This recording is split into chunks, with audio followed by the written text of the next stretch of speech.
arestado ang isang lalaki matapos kikilan ang ilang kongresista sa batasang pambansa. Ang modus niya, magpanggap na pari. Ang suspect, nag-iikot din sa iba-ibang lugar para manghingi ng donasyon. Umaaksyon si Dindo Flora. Nakasutana pa si Arnold Pernada nang maabutan ng News 5 sa QCPD Station 6 sa Batasan nitong Martes ng hapon.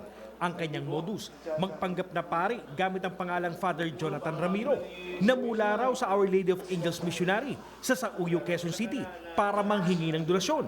Ang kanyang biniktima noong araw na yon, mga kongresista sa loob mismo ng Batasang Pambansa. Actually, hindi lang daw po nag-iisa yan. Grupo po sila kung lumalakad po. Hindi naman itinanggi ni Pernada ang krimen. Inamin din niyang may mga kasama siya sa nasabing modus. Tinawagan muna po nila sir yung landline nung ano.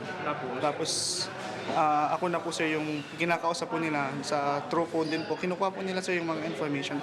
Then po tinatawagan po nila sir, pupunta po si ganito si...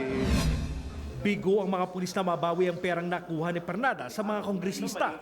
Naibigay na kasi niya ito sa kanyang mga kasabwat bago pa siya naaresto. Nagbabayan-bayan din daw sila para manghingi ng pera sa mga mayor. Ang kanilang take home, di bababa sa 10,000 piso. Kung saan po sir napuntang ano.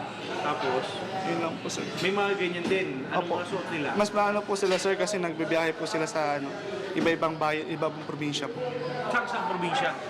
Ano po, minsan po ay Bacolod po. Then sa ano po ito yung sa Cebu po. Tumangging magsalita sa harap ng aming kamera ang mga taga Our Lady of Angels Missionary. Pero itinanggi nilang may pari silang Father Jonathan Ramiro. Hindi rin daw sila nanghihingi ng donasyon sa mga kongresista. Umapila naman ng tulong ang sospek. Ginagamit lang po. Nasana tulungan po ako nung ni ma'am po na mapanagot po talaga yung totoong mensahe. Kasong swindling at estafa ang kakaharapin ni Pernada. Babala naman ng mga otoridad, kilatising mabuti ang mga nanghihingi ng donasyon kahit pa sila ay mga taong simbahan. Andiyan po ang CBCP, pwede natin po silang kontakin para i-verify itong taong ito. Umaaksyon. Dindo Flora, News 5.